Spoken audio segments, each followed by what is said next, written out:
2025년 우리 교회는 오직 성령으로 행하라 라는 표어를 가지고 표대를 향하여 달려갑니다. 지난주 잠시 말씀을 살펴보면 하나님께서 우리를 하나님의 자녀로 부르시고 예수님의 십자가의 은혜로 구원하여 주셨습니다. 그리고 성령을 보내셔서 우리 안에 함께 하시며 우리를 성령의 사람으로 살아가게 하십니다. 그러므로 우리는 성령의 사람으로 성령의 능력을 받아 복음의 증인 되어야 합니다. 그것이 바로 우리의 삶입니다. 그리고 성령의 충만함으로 성령의 열매를 맺는 삶, 그리스도의 빛과 소금의 사명을 감당하는 삶이 바로 우리가 감당해야 할 성령의 삶입니다. 그러므로 성령의 열매를 맺기 위해서는 예수님께 붙어 있어야 합니다. 예수님께 붙어 있는 것은 말씀이 내 안에, 내가 예수님 안에 거하는 것임을 살펴보았습니다. 예수님께서는 성령의 능력을 받아 성령의 사람으로 살아라, 복음의 증인으로 살라 말씀하시고 제자들과 수많은 성도들이 보는 가운데서 승천하셨습니다. 제자들의 주님의 영광스러운 승천을 바라보고 있을 때 하나님의 천사들이 그들을 향하여 말합니다. 하늘로 승천하신 예수님은 너희들이 하늘로 가심을 본 그대로 다시 오실 것이다. 사랑하는 성도 여러분, 예수님이 다시 오실 때와 시기는 우리가 분명하게 알 수는 없지만 땅끝까지 복음이 전해지는 그날에 우리 예수님은 천사장의 호령과 나팔 소리와 함께 영광 중에 다시 오실 것입니다. 그날을 기다리며 우리 모든 성도들이 복음의 증인으로 성령의 사람으로 살아가기를 기도합니다.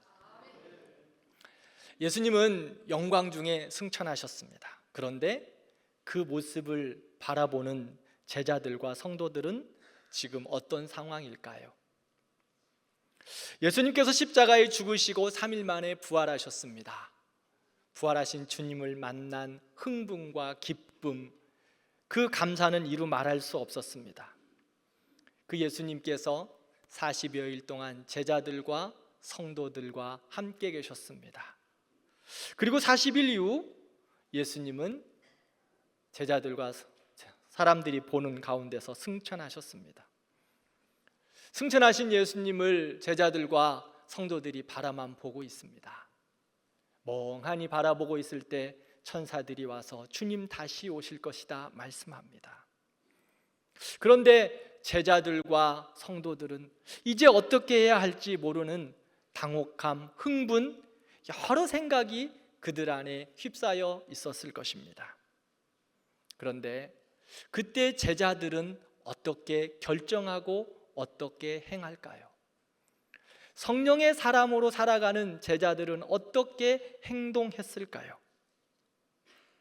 그들은 예수님의 말씀을 기억하고 그 말씀을 따라 순종합니다. 예수님은 승천하시기 전 제자들에게 말씀하셨습니다. 예루살렘을 떠나지 말고 약속하신 성령을 기다리라. 제자들은 그 말씀을 기억했습니다. 그리고 예루살렘으로 가고 마가의 다락방에서 기도하며 성령을 기다립니다. 사랑하는 성도 여러분, 우리의 삶 속에서도 때로는 혼란스럽고 어려운 순간들이 다가옵니다. 지금 제자들이 혼란스럽고 당혹감에 휩싸여 있습니다. 어떻게 해야 할지, 어디로 가야 할지 모르는 상황에 이르게 되기도 합니다. 우리에게도 이런 일들이 계속 찾아옵니다. 예수님 안에 있어도, 믿음 안에 있어도 어려움과 또 혼란스러운 일들, 또 기도해야 될 일들이 계속해서 다가오는 것입니다. 그럴 때 우리는 어떻게 해야 합니까? 여러분들은 이런 일들을 만나게 될 때 어떻게 하십니까?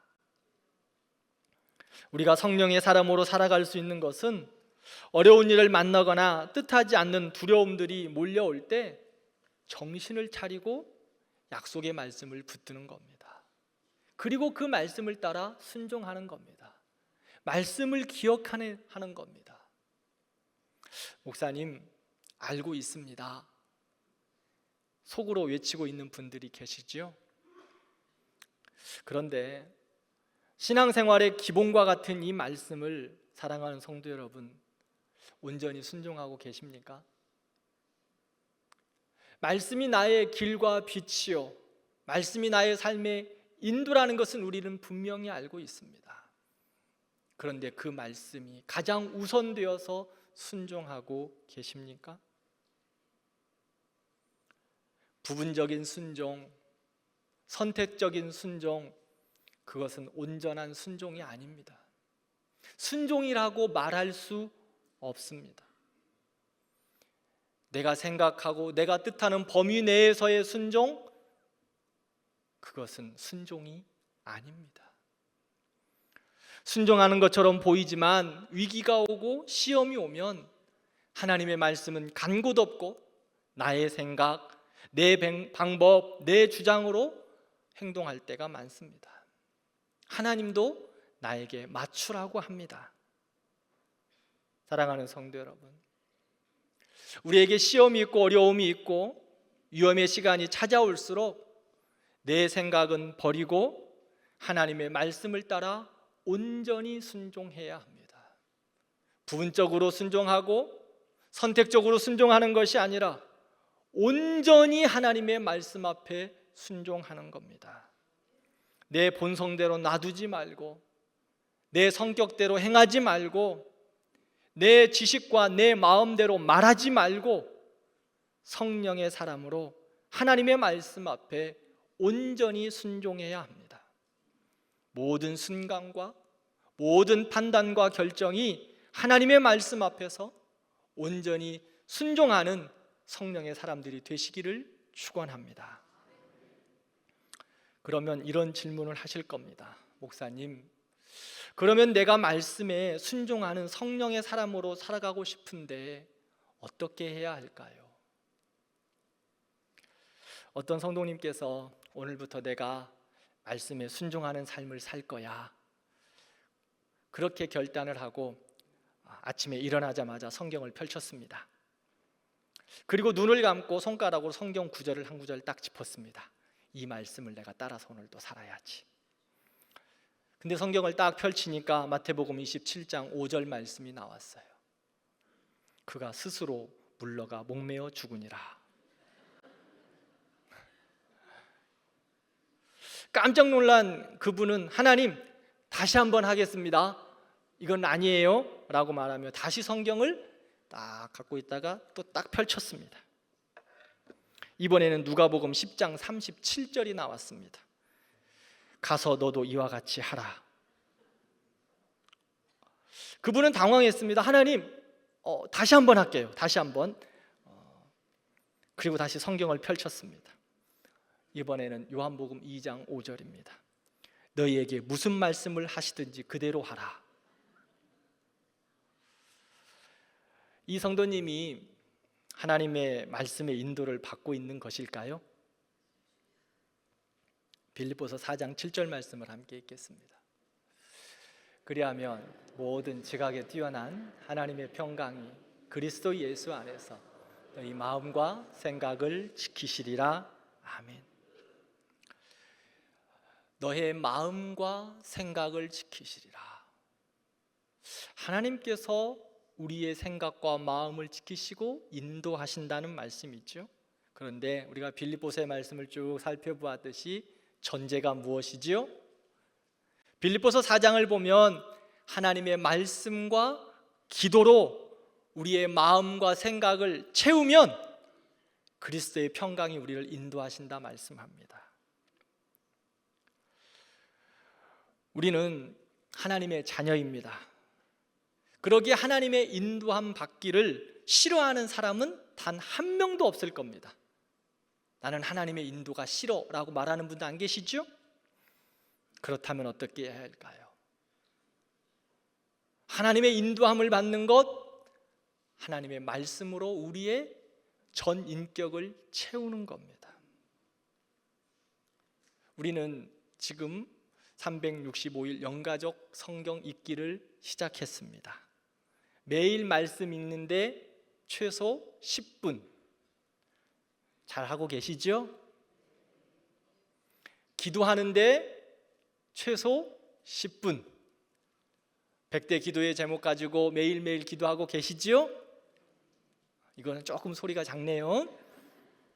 그 다음에 말씀 묵상을 한 것, 말씀 듣고 보고 읽은 것을 가지고 묵상하고 그 묵상한 말씀들 은혜 받은 것을 목장의 카톡방에 올리는데 10분에서 한 15분. 잘하고 계시죠? 네, 이거는 소리가 더 작거나요? 사랑하는 성도 여러분, 하나님의 말씀으로 우리를 채운다는 것은 말씀이 우리의 생각과 마음과 뜻을 다스리게 하는 거예요. 최소 말씀을 10분, 말씀 매일매일 우리를 새롭게 채워가는 거예요. 매일매일 기도로 우리의 삶을 주 앞에 올려드리는 거예요. 그리고 묵상하고 은혜 받은 것을 나누는 거예요. 묵상하고 은혜 받은 거 카톡방에 올리는 거 쉽지 않죠? 저도 잘 알아요. 그거 어렵다는 거. 그냥 읽고 끝났으면 좋겠는데 왜 목사님이 이거 꼭 또 카톡방에 올리라고 했을까? 묵상이 뭔지 아십니까? 내가 은혜 받은 말씀을 내 가슴 속에서, 내 마음 속에서 다시 한번 고민하고 기도하는 거예요. 그게 바로 묵상이에요. 그리고 그 안에서 표현되어지는 겁니다. 글을 하나 올린다는 것 쉽지 않습니다. 그러기에 내 가슴 속에서, 내 마음 속에서 또다시 고민하고 또다시 기도하고 묵상하면서 글을 올리는 거예요. 그러므로 받은 바 은혜의 나눔은 다른 성도들이 그것을 볼 때 은혜가 배가 되는 거예요. 사랑하는 성도 여러분, 여러분들의 삶 속에서 말씀과 기도로 우리를 채우시기를 바랍니다. 그러면 어떤 순간과 상황 속에서도 내가 알지 못하고 내가 뜻하지 않을 때 하나님께서 우리의 마음과 생각을 지키셔서 가장 선한 것으로 인도하여 주실 줄 믿습니다. 그냥 하나님의 인도하심을 받는다고 성경을 펼치는 것이 아니라 매일매일 나의 삶에 그 말씀이 젖어 있도록, 충만히 있도록 매일매일 삶 속에서 말씀을 읽고 기도하고 묵상하는 것입니다. 그럴 때 그 충만의 은혜가 어떠한 일을 닥쳤을 때 흘러 넘치는 거예요. 은혜로 표현되어지는 겁니다. 하나님의 말씀으로 결단하는 겁니다. 하나님의 뜻대로 행동하는 겁니다. 하나님의 인도하심은 말씀과 기도로 인해서 충만하게 채워졌을 때 자연스럽게 흘러나오는 겁니다. 우리 안에 있는 죄의 모습들도 있어요. 때로는 쓴뿌리들이 우리 안에 가득하기도 합니다. 잘못된 습관들이 우리 안에 남아 있습니다. 그러나 그 모든 것들을 말씀으로, 성령으로 채워서 덮어버려야 합니다. 그것들이 드러나지 못하도록, 나오지 못하도록 성령으로, 말씀으로 읽고 듣고 배우고 기도로 채워지면 우리 안에 성령께서 자연스럽게 우리의 생각과 뜻과 모든 일들을 말씀으로, 성령으로 행하게 하실 줄 믿습니다. 이 컵에 보면 우리 안에 여러 가지 모습들이 있어요. 제가 말씀드렸죠. 때로는 쓴뿌리들이 있고, 때로는 죄의 모습들도 있고, 잘못된 습관들도 우리 안에 많이 있습니다. 이것을 해결할 수 있는 방법이 무엇일까요? 하나하나 꺼내는 것이 빠를까요? 하나하나 이거 언제 다 꺼내고 있을 거예요. 여러분 안에 있는 죄의 모습들과 여러분 안에 있는 아픔들 언제 다 꺼내시겠습니까? 그런데 이것을 해결할 수 있는 방법은 어떻게 해야 될까요? 성령의 은혜로, 말씀으로, 기도로 이렇게 충만히 채우면 돼요. 이렇게 흘러 넘치도록, 은혜로 흘러 넘치도록. 그러면 어떻게 됩니까? 이 안에 있는 것을 꺼낼 필요도 없습니다. 건져낼 필요도 없습니다. 성령으로 충만하면, 말씀으로 충만하면 건져내지 않아도 우리 안에서 흘러넘치는 것이 하나님의 마음, 하나님의 생각, 하나님의 방법, 하나님의 뜻이 될 줄 믿습니다. 이제 제자들과 성도들은 말씀에 순종하여 예루살렘으로 가서 마가의 다락방에 모여 기도하기 시작합니다. 예루살렘에 제자들이 간다는 것은 쉬운 일일까요? 어려운 일일까요? 감난산에서 예루살렘 산까지 가는 것은 약 1km 정도밖에 되지 않습니다. 여러분들이 이스라엘 갔다 오신 분들도 계시죠? 감난산에서 성전산이라고 불려지는 이스라엘 예루살렘 성이 그렇게 멀리지 않습니다. 바로 눈앞에 보입니다. 그런데 그 예루살렘에 가는 것은 너무 어렵습니다. 왜 제자들이 그곳에 가는 것이 어려울까요? 예수님은 부활하시고 승천하셨습니다. 그런데 그곳에 예수님을 십자가에 못 박게 한 종교 지도자들과 로마 병사들이 그곳에 있습니다. 예수가 부활했다, 승천했다는 소식을 들었기에 그들은 예수 믿는 자들을 잡아 가두고 핍박하려고 혈안이 되어 있습니다. 예루살렘에 돌아가면 제자들은 잡혀서 죽을 수 있습니다. 그러나 제자들과 성도들은 두려움과 죽음을 감당하면서 말씀에 순종하여 예루살렘으로 가서 성령을 기다립니다. 그런데 오늘 본문 15절을 보면 예루살렘에 돌아와 마가의 다락방에 모인 숫자가 몇 명이지요? 120명입니다. 고린도전서 15장 말씀을 보면 예수님의 부활과 승천을 본 사람들이 약 500여 명의 형제들이다라고 성경은 말합니다. 그럼 제자들과 500여 명의 성도들이 예수님의 말씀을 들었고 지금 마가의 다락방에 최소 500여 명은 모여 있어야 합니다. 그런데 마가의 다락방에 몇 명이 있습니까? 120명 있습니다. 나머지 380명 어디 갔을까요? 나머지 380명 어디 갔을까요? 그들도 예수님의 부활을 보았습니다. 예수님과 함께 40여일을 이 땅에서 더 같이 지냈습니다. 예수님의 승천도 보았습니다. 그리고 하늘로 가심 그대로 다시 오실 것이라는 약속의 말씀도 들었습니다. 그런데 그들은 예루살렘으로 가지 않았습니다. 약속하신 성령을 기다리지 않습니다. 순종하지 않습니다. 어떤 사람들은 기적을 보면 예수 믿겠다, 축복하시면 예수 믿겠다고 말합니다. 그런데요, 기적이 믿음을 낳지 않습니다. 저는 병의 치유를 받는 기적도 보았습니다. 그런데 그 사람 6개월 만에 교회 떠나더라고요. 기적이 믿음을 낳을 것 같습니까? 그렇지 않습니다. 축복하시면 예수 믿겠다고 이야기할 때 축복하시면 예수 믿을 것 같습니까? 않습니다. 그렇지 않습니다. 500여 명의 성도들, 그들은 부활의 기적도 보았습니다. 승천의 기적을 보았음에도 불구하고 주님의 부르심 앞에 순종하지 않고 떠났습니다. 그렇다면 우리는 말씀 앞에서 우리의 할 일이 무엇일까요? 우리의 선택은 아주 간단하고 명료합니다. 우리가 할 수 있는 것은 순종하는 겁니다. 우리가 해야 할 일은 순종하는 거예요. 다른 것에 있지 않습니다. 제가 특세 때에도 이런 말씀을 드린 적이 있습니다. 우리가 할 수 있는 것은 순종, 할 수 없는 것은 신뢰. 하나님이 우리에게 말씀 가운데 주셨을 때 내 생각과 내 방법을 뛰어넘는 하나님의 역사하심이 너무 많습니다. 그런데 인생의 지식은 한계가 있거든요. 그러기에 하나님이 말씀하시면 순종하는 겁니다. 내 생각을 뛰어넘는 하나님의 역사 앞에 순종하는 겁니다. 그리고 내 생각의 범주를 뛰어넘으면 그 하나님의 크심을 바라보고 그를 신뢰하고 나아가는 겁니다.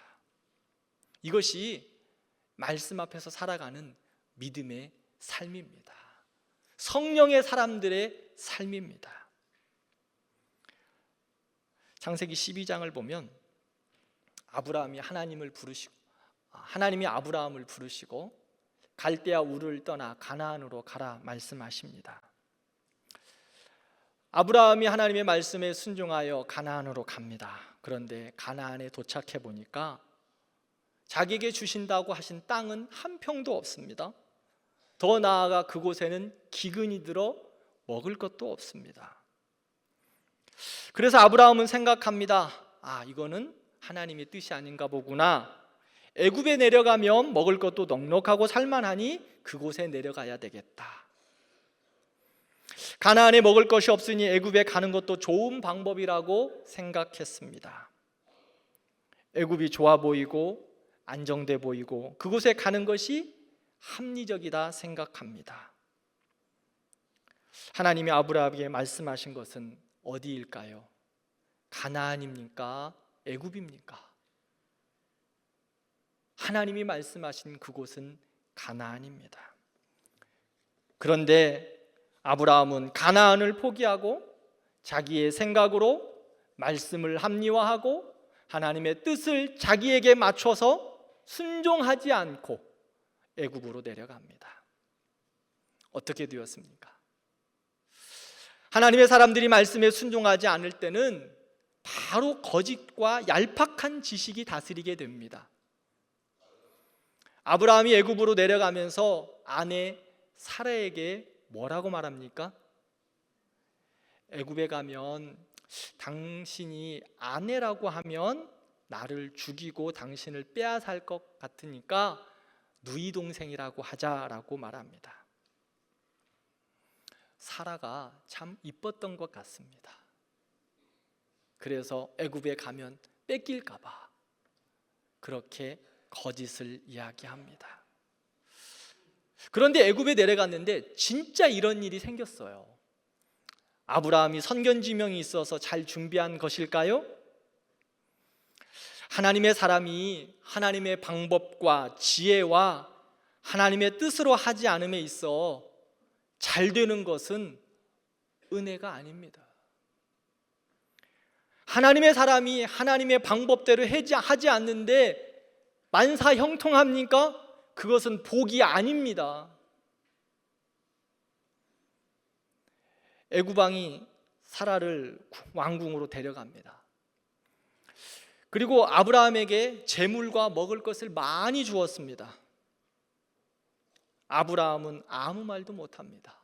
자, 아브라함은 지금 가나안을 떠나서 애굽으로 왔는데 가나안에서는 먹을 것도 없었는데 애굽에 왔는데 많은 것을 받았습니다. 아내를 뺏기기는 했지만 사라의 마음은 어땠을까요?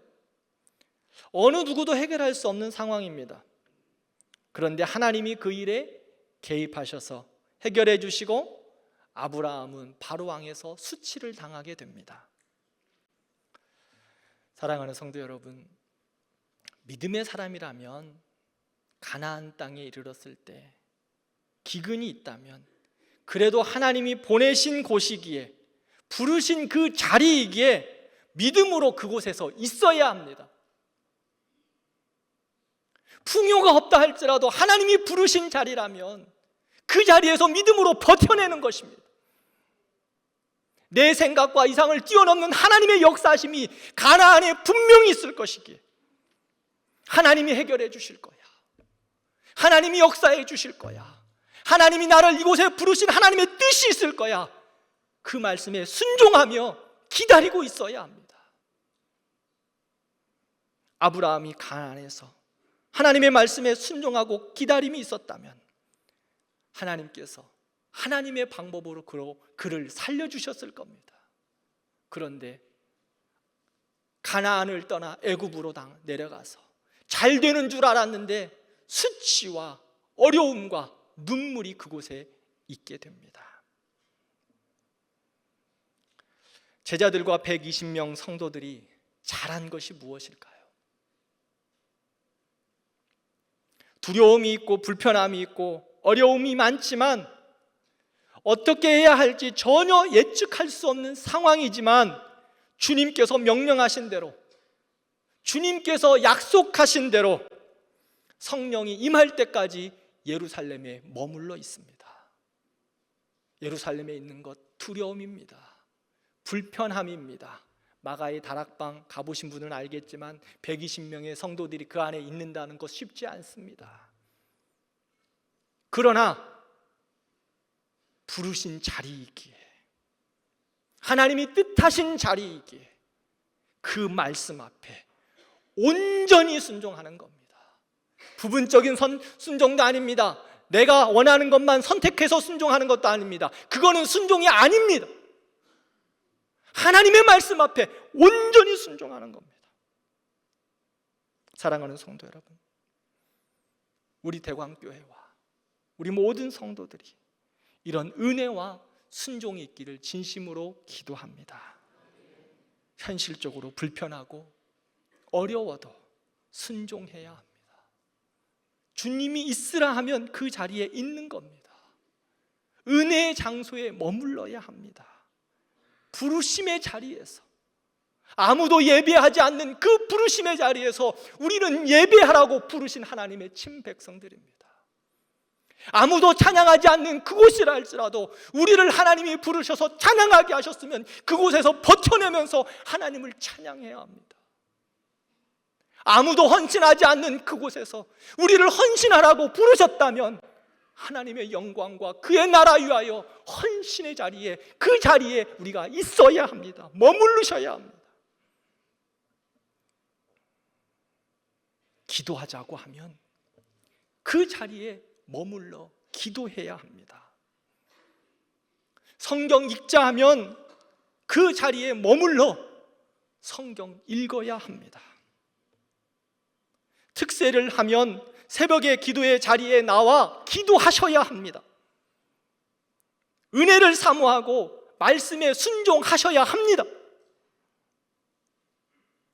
올 한 해에도 여러 가지 교회 사역들을 준비하며 하나님 앞에 기도하고 있습니다.